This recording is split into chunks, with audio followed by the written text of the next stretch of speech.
Hi, my name is Kyle Pike, and in this presentation I'm going to be discussing two innovative products, one which becomes a global success and the other which ultimately becomes a market failure. Almost every home has their own DVD video collection. It's a fairly well-known format. Around the year 2005, as HD TVs were becoming more widespread, a new format was needed to take advantage of the higher resolutions. Sony and Toshiba got together and began collaborating on a successor. Unfortunately, they weren't able to complete one.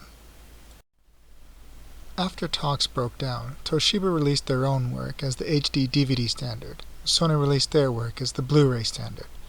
HD DVD had several benefits. One, it was significantly cheaper for DVD factories to upgrade to the HD DVD standard.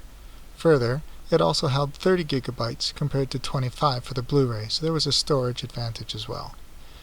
However, the HD DVD standard took longer to come out, so by the time that it was available, Sony had already been in contact with other hardware manufacturers, and they were able to create more models and put it in the hands of consumers quicker. After the formats were finalized, studios began to decide which format that they would support. Universal said that they would be exclusive to HD DVD, and naturally Sony Pictures would be exclusive to Blu-ray.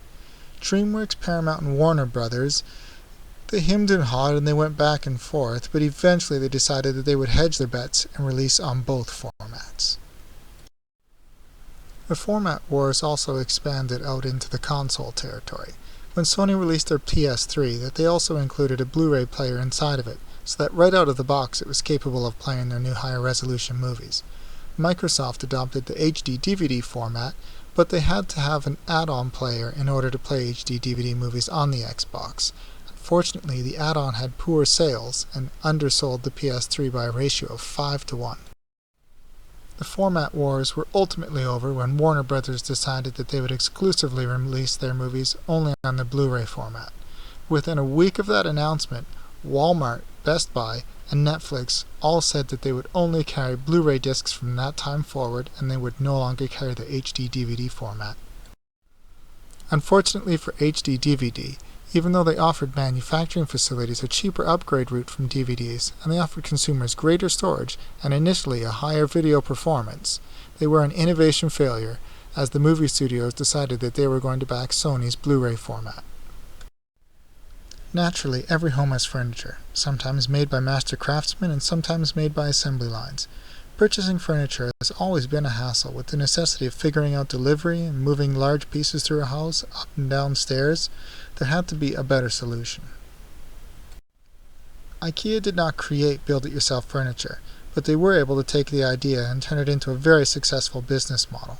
Not only was deliveries no longer a problem for the consumer, as they were able to fit all of the boxes in their own vehicle, they were also able to carry the boxes in, move them between their rooms, and eventually break down the pieces of furniture and transport them between different sites all on their own.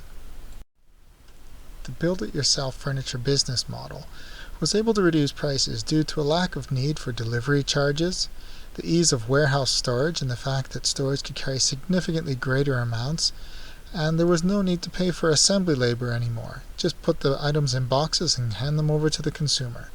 As well, shipping was significantly easier, as everything was able to be tighter packed and transported from manufacturing facilities to warehouses.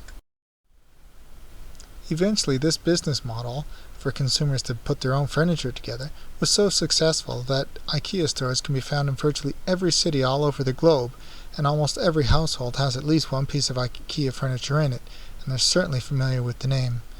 Ultimately, IKEA's build-it-yourself furniture business model was an innovation success.